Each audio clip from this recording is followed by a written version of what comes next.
Welcome back to the channel students. जय श्री राम सबको।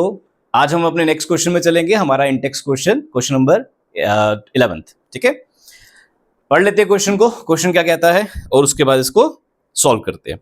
Question कहता है calculate the mass of ascorbic acid, जिसको हम कहते हैं विटामिन सी, जिसका फॉर्मूला भी दिया है हमारे पास C6H8O6, to be dissolved in 75 gram of acetic acid to lower its melting point by 1.5 kelvin, जिसमें हमें KF यानी कि हमारा क्रायोस्कोपिक कांस्टेंट हमें दिया हुआ है विच इज 3.9 केल्विन kg पर मोल। तो सबसे पहले डाटा लिखेंगे क्वेश्चन का और उसके बाद इसको सॉल्व करेंगे। सिंपल क्वेश्चन है, छोटा सा क्वेश्चन है, फॉर्मूला बेस्ड क्वेश्चन है। फॉर्मूला सीख कर वैल्यूज पुट करके इसको सॉल्व करेंगे। ठीक है, तो क्वेश्चन नंबर 11th हमारा कहता है calculate the mass of ascorbic acid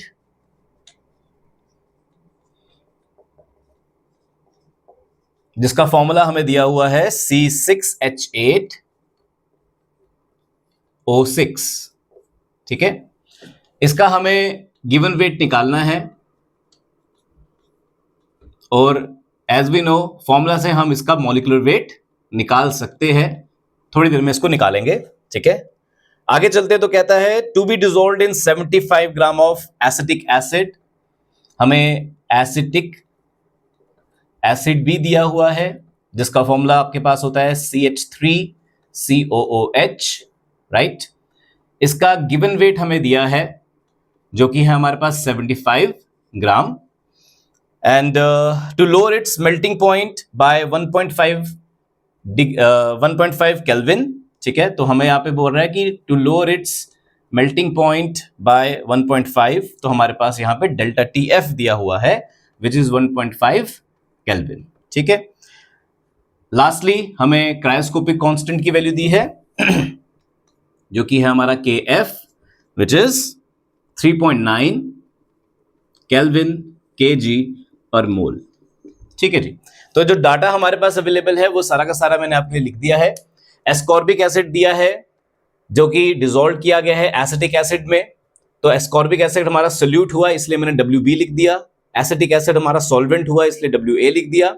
acetic acid का गिवन वेट हमें दिया था और एस्कॉर्बिक एसिड का गिवन वेट ढूंढने को बोला गया है, निकालने को बोला गया है जब हमारे पास जो इसका मेल्टिंग पॉइंट है वो लोअर हो जाएगा 1.5 केल्विन से एंड हमें KF की यानी कि क्रायोस्कोपिक कांस्टेंट की वैल्यू दी है विच इज 3.9 केल्विन kg पर मोल। तो यहां पे बच्चा स्टार्ट करने से पहले हम फॉर्मूला देख लेंगे हमारा कि हमारे पास क्या फॉर्मूला यूज होने वाला है। तो हमारे पास यहाँ पे जो फॉर्मूला होगा that will be delta TF is equal to KF into molality. जिसको फर्दर खोलना चाहे तो हमारे पास आ जाएगा कि delta TF is equal to KF into molality को ओपन करेंगे WB upon MB into WA into 1000।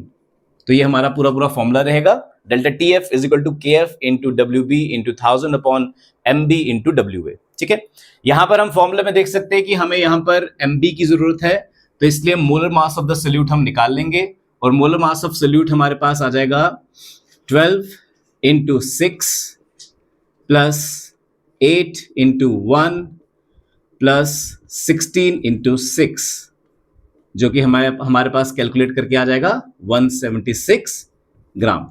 ठीक है, तो MB हमारे पास यहां पे आ गया। Given weights, this given weight हमको निकालने को बोला गया है WB, WA है हमारे पास, MB है हमारे पास, KF है हमारे पास, डेल्टा TF है हमारे पास। हमें सिर्फ वैल्यूज को पुट करके इसमें कैलकुलेशंस करके WB को निकालना है और कुछ नहीं है हमारे पास। ठीक है, तो फॉर्मूला वापस से आपके सामने लिख रहा हूं delta TF is equal to KF into WB upon MB into WA into 1000। ठीक है, वैल्यू सब्स्टिट्यूट करूंगा। डेल्टा TF हमारे पास 1.5 है गिवन है हमें, KF हमारे पास 3.9 है, WB हमें कैलकुलेट करना है इंटू 1000 अपॉन MB हमारे पास हमने कैलकुलेट किया 176 एंड WA हमारे पास 75। ठीक है, एज सच मैंने आपको पहले भी बताया है कि इन सब क्वेश्चंस में, सोल्यूशन के मैक्सिमम क्वेश्चंस में आपको वैल्यू सब्स्टिट्यूट करके कैलकुलेट करना होता है और कैलकुलेशन पार्ट में ही थोड़ा टाइम लगता है आपको, तो इसको आपको कैलकुलेट करना है और कैलकुलेट करके हमारा जो आंसर आने वाला है वो आएगा हमारा 5.08 ग्राम अप्रॉक्स। ठीक है, तो हमारा छोटा सा क्वेश्चन था जो कि पूरा हमारा फॉर्मूला बेस्ड था। यहाँ पे हमारे पास फॉर्मूला हम डायरेक्ट लगाएंगे, सब वैल्यूज हमें गिवन है, सिर्फ एक ही हमारी वैल्यू मिसिंग थी। इस मिसिंग वैल्यू को निकालने के लिए पूरी कैलकुलेशन करके हमारे पास लास्ट में आंसर आ गया 5.08 ग्राम। इसी के साथ हम अपना क्वेश्चन एंड करते हैं। नेक्स्ट क्वेश्चन में, नेक्स्ट वीडियो में हम आपसे मिलते हैं। धन्यवाद। जय श्री राम, वंदे मातरम।